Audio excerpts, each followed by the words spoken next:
Hi guys, welcome to Friday's literacy lesson. So this is our last lesson in our poetry unit. So as a starter today, I've got quite a nice little kind of game for us to do, I suppose. I'm going to read you a narrative poem. Now, as I'm reading the narrative poem, I would like you to think about, maybe close your eyes and have a listen about what the poem is actually about. It does actually mention what it is in the poem, so I'm just going to say the word blank so you don't know what it is. So I'm going to read out this poem. You have to see if you can guess what the poem is about. So here we go. Get ready. There once was a very happy blank who was loved by all the boys and girls. He would watch them run and play with each passing day. One day the sun was so bright, the blank knew it wasn't quite right. He hoped with each day that he would not melt away if only he could make it until night. As the days became warmer and warmer, the blank knew he was in danger. He said his goodbyes and looked in their eyes and said, "I promise I'll see you again." The next snowy day, the children all came out to play. They worked for hours together to bring their friend back to them. Before the day's end, they all had their friend. The happy blank joined them once again. Can you think what my narrative poem was about?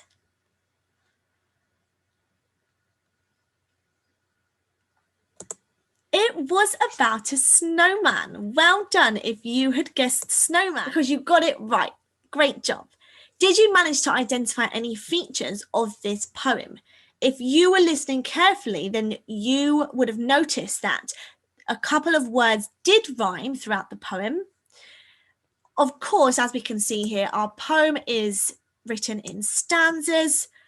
Stanzas are lines that make up a little paragraph, which is known as a stanza. Great. And if we actually think about, the context of the poem is written about a snowman, and it says that, he said his goodbyes, he looked in their eyes. It kind of is personification because we're giving something a human quality. So that's what's quite effective about this poem. Right, so today we are writing our London poems. Yesterday we planned our poems and kind of wrote a rough draft. Today we're going to be looking at them, editing and up-leveling them. Okay, so our success criteria is the same as yesterday's lesson. So I would like you to go and get your poem from yesterday because you're going to need it today as, like I said, you're going to be looking over it and trying to improve it. This is my poem from yesterday, the one that I did. And as you can see, these are the features that I managed to include. So let's have a little reread of my poem that I did yesterday. The title is London Tube. All aboard the tube, red, white and blue. Fast like a cheetah, whoosh, please mind the gap. So like I said, my poem is quite simple. I managed to include 3 features, onomatopoeia. I included a simile, which was figurative language, and a stanza. So of course, my poetry lines make up my stanza. The things that I didn't manage to include was repetition and rhyme. So I'm going to try and include that today and edit and up-level my poem. So, repetition, I want to improve and edit my poem. Of course, guys, when we're improving and editing, we would be initially checking for spellings and grammatical errors as well. So I'm going to try and improve my poem. I would really like to include repetition in my poem. I think all aboard the tube, that's quite a catchy phrase, I would say. So I'm actually going to split my poem up, and that's going to be my repeated phrase throughout the poem. So it's going to read, all aboard the tube, red, white and blue. And then I'm going to include that again.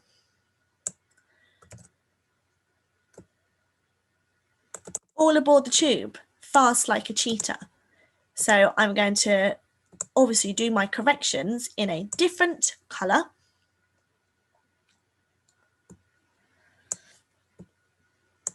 And I'm going to make it like a pattern. So after I say all aboard the tube, it's going to be a different line. Right, so I've added this phrase and it comes before a different line. I thought it would be quite effective. So all aboard the tube, red, white and blue. All aboard the tube, fast like a cheetah. All aboard the tube, whoosh. All aboard the tube, please mind the gap. So I've managed to include repetition now, as I've included this catchy phrase here, and I've repeated it before every other line to make it sound effective. It does make my stanzas a little bit shorter, doesn't it? Because obviously now I only have 2 lines instead of the whole paragraph. But sometimes we might need to change around the order of our poem and change the structure of it. Okay? Now, the only feature on here I haven't used is rhyme. If I'm completely happy with my poem and maybe I was finding it a bit tricky to rhyme, then that's fine. That's okay, guys. You can leave it there. Okay, as long as you've tried to use as many of the features as you can, I would be happy with that. If you want to challenge yourself, try and include all of the features. So if I'm trying to include all of the features, I would have to try and make a part of my poem rhyme. So if I look here, I've got all aboard the tube, red, white and blue. So this word blue,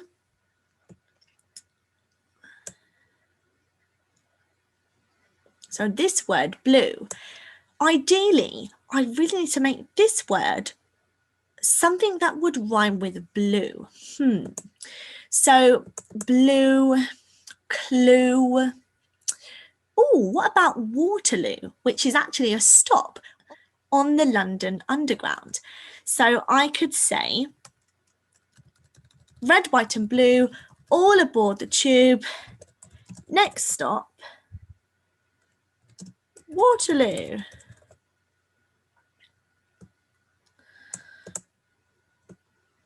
So Waterloo and blue rhymes. So let's read my poem from the top. London Tube. All aboard the tube, red, white and blue. All aboard the tube, next stop Waterloo. All aboard the tube, whoosh. All aboard the tube, please mind the gap. So I've managed to include all of the features now in my poem, which is great. So now it's your go to have a recap, have a look at your poem, edit and try and improve your poem. Can you make it sound any better? Can you include more features maybe? So what I would suggest to you is to take 5 minutes, 5 or 10 minutes to read through your poem. Read it carefully. Look for missing punctuation, maybe capital letters, and can you up-level your poem? Once you have finished editing and up-leveling your poem, I would like you to write it out in neat.